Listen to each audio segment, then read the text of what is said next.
Mujtaba is capable of exploding with his strikes. Will he go hard and early on Rahul Raju here? Yeah, Michael, I believe Mujtaba really wants to put a pace on Rahul Raju. And Rahul Raju is really strong, so he needs to try to slow this down and utilize that strength advantage that he might have. Outside leg kick from Mujtaba. Both men just dipping their toes in the proverbial water at the moment. Overhand right from Raju.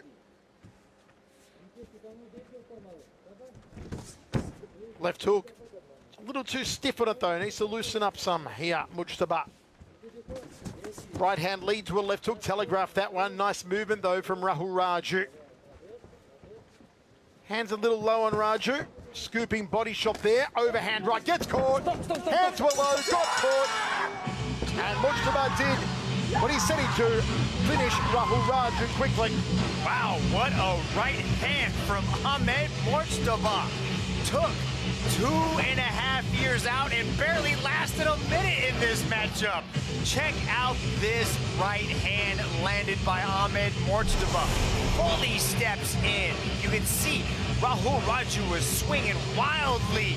And then Ahmed Mujtaba just tucks the chin and lets that right hand fly like he's thrown a bowling ball into the third row. Just a hammer. He's Pakistani. It's a cricket ball, Dragon. It's a cricket ball. Let's go to Tom Lau. Ladies and gentlemen, your referee has called a stop to this contest for your winner by way of knockout, Ahmed